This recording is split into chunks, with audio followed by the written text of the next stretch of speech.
Esoknya, peperangan kini akan dimulai. Pasukan Raja Iblis yang sedang menuju kerajaan manusia tiba-tiba saja mulai mendapatkan serangan, yang mana itu ternyata adalah ranjau yang sudah Sentoin pasang. Sementara Elis menyadari kalau batu sihirnya berada di dekat itu. Saat mencari di sekelilingnya, ia kini menemukan kembali batu sihirnya.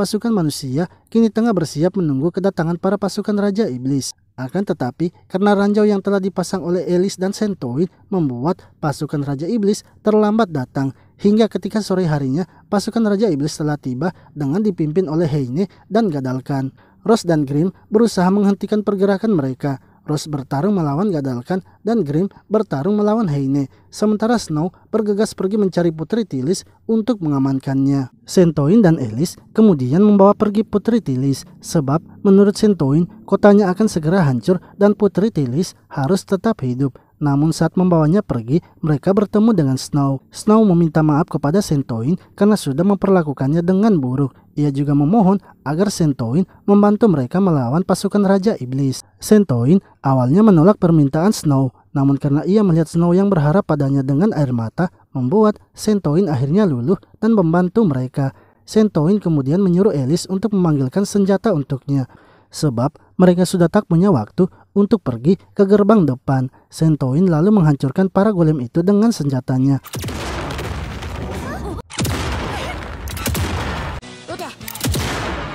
Heine tahu bahwa itu pastinya dilakukan oleh Sentoin, yang mana sebenarnya Sentoin sudah memperkirakan hal itu. Ia kembali meminta kepada Elis mengeluarkan senjata pamungkasnya. Dengan senjata itu, Sentoin langsung menghabisi Gadalkan dan bawahannya. Sementara Heine dibiarkan hidup.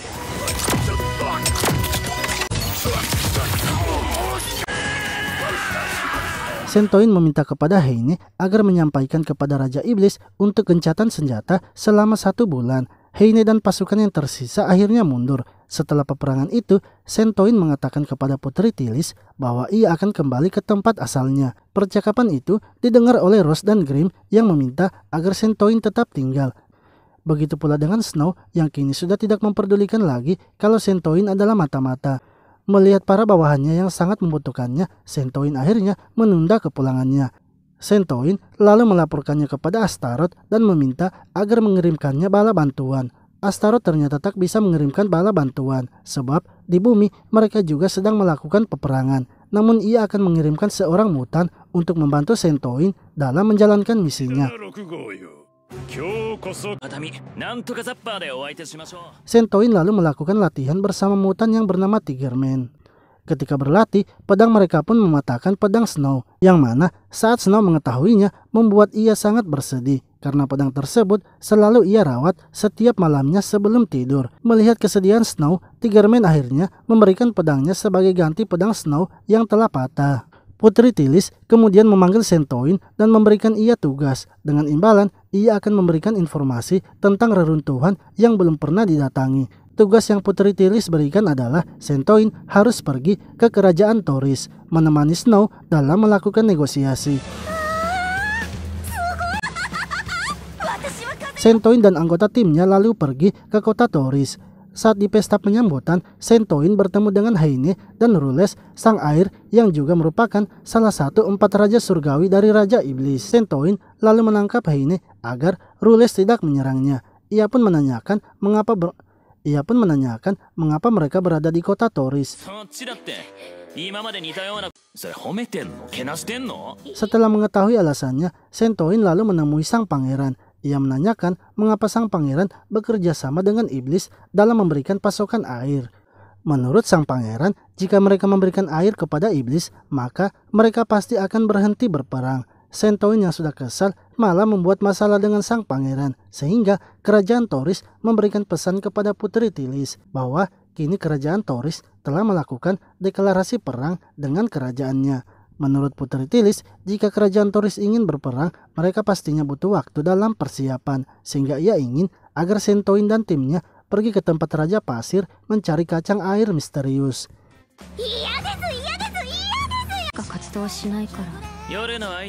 Sentoin dan timnya langsung berangkat malam itu juga, sebab mereka menghindari Raja Pasir yang hanya aktif di siang hari. Namun, saat mereka telah mengambil kacang air, tiba-tiba saja tanahnya bergetar dan mereka bergegas kabur. Yang mana ternyata Raja Pasir telah bangun dan kacang yang mereka ambil sebelumnya adalah bagian dari tubuh Raja Pasir. Alice pun langsung tancap gas untuk menghindari Raja Pasir. Dero. Setelah itu, mereka kembali ke kerajaan dan melaporkan bahwa misi telah gagal. Putri Tilis lalu memberitahu bahwa kerajaan Thoris dan pasukan iblis sebentar lagi akan menyerang, sehingga ia ingin agar Centoin pergi ke reruntuhan kuno yang ia maksud sebelumnya. Di dalam reruntuhan kuno terdapat senjata yang dapat mengalahkan Raja Pasir. Putri Tilis tak ingin bila senjata itu jatuh ke tangan para iblis. Centoin dan timnya harus mencegah mereka mengambil senjata kuno itu. Namun menurut Alice, daripada mencegahnya, lebih baik mereka merebutnya saja.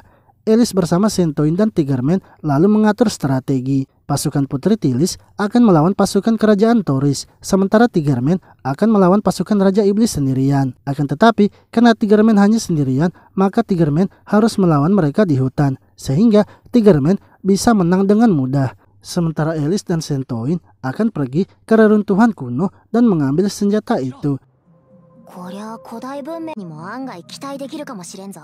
Saat mereka sampai di reruntuhan kuno, Heine dan Russell ternyata telah lebih dulu sampai. Centoin dan anggota timnya kemudian mengikuti mereka dari belakang. Hingga ketika Heine dan Russell telah sampai di ruangan senjata kuno, Centoin langsung menyerang mereka dari belakang. Russell yang pingsan akhirnya disadarkan oleh Alice melalui suntikannya. Namun saat ia sadar, Russell ternyata menghidupkan senjata kuno dan memasukinya.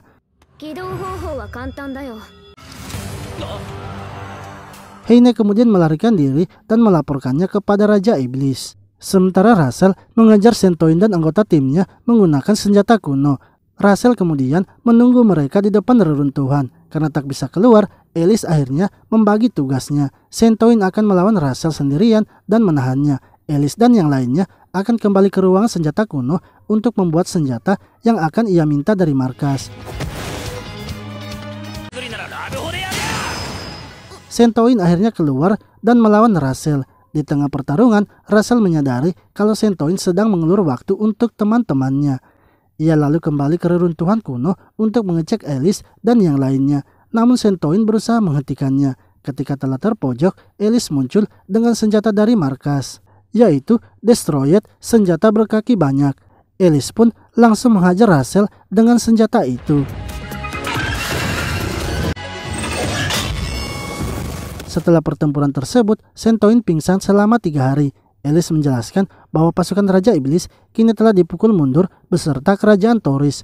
Putri Tilis akan melakukan negosiasi ulang bersama dengan kerajaan Thoris. Mereka kemudian melaporkannya kepada Astaroth bahwa misinya telah berhasil dan meminta agar mereka mengirimkan pasukan tempur lagi. Kini Centoin dan Alice bisa bersantai setelah misinya selesai.